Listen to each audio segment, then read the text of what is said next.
advertisers. To be clear, we want more choice in this industry, more places to create trusted brand advertising. Mr. Shapiro, it's been cited several times. I think Mr. Nadler said this in an opening statement. A number of the people said that they come together, they collaborate, they collude, they come together because they don't want to be advertising on sites where there's terrorism, piracy, harmful images of children, or other crimes on those associated with those websites. Any of that activity take place on the Daily Wire website? No, it most certainly is not. Yeah. So that's just, you know, we're all against that stuff. What we're not for is this colluding, this collaboration to go after to limit advertising because you don't like their ideology, you don't like their politics. That's what we're focused on, and that's exactly what's going on out there. And frankly, as you said in your opening statement, anybody can see it. Yeah, the emails that you're showing, I've yet to see an email on the other side suggesting the possibility of divestment from CNN, for example. Yeah, and trust me, we did a lot of investigating. We'd had that, we'd have put it in our report. Didn't find a one.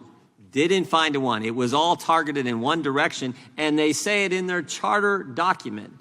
And Mr. Rakowitz says uncommon collaboration is limiting the choice of. I mean, it makes absolutely no sense to me. That I will recognize the gentleman from California. Welcome back to 13 Stripes TV.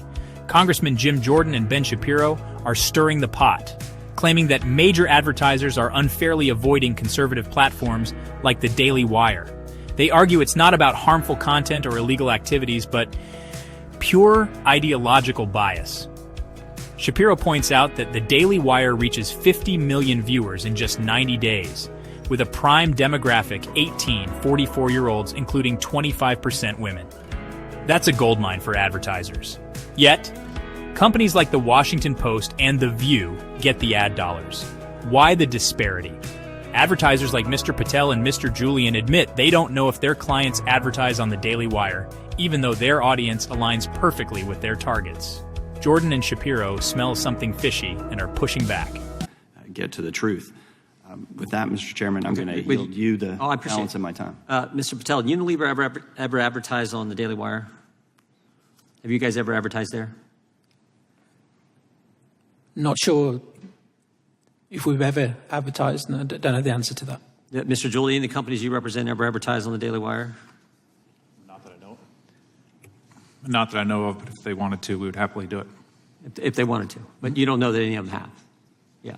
Is it like I think what did he just say? 50 million viewers over the past 90 days. What did Mr. Nadler say at the front end? He said like 13 million followers that they have. I mean, there's a real audience there. What would you say your target group is? 18 to 48-year-old women, Mr. Patel? Yes, sir. Yeah. Mr. Shapiro, you got any 18 to 48-year-old women who, of those 50 million people watching your stuff, or those 13 million followers, any of them 18 to 48-year-old women? Again, according to our latest statistics, about 65% of my listeners are between ages 18 and 44, and about a quarter of them are women. Yeah, so that's a pretty big number. I mean, you guys advertise, any of the companies you represent, Mr. Joe, advertise at, say, the Washington Post?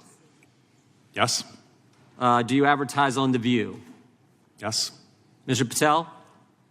Same question?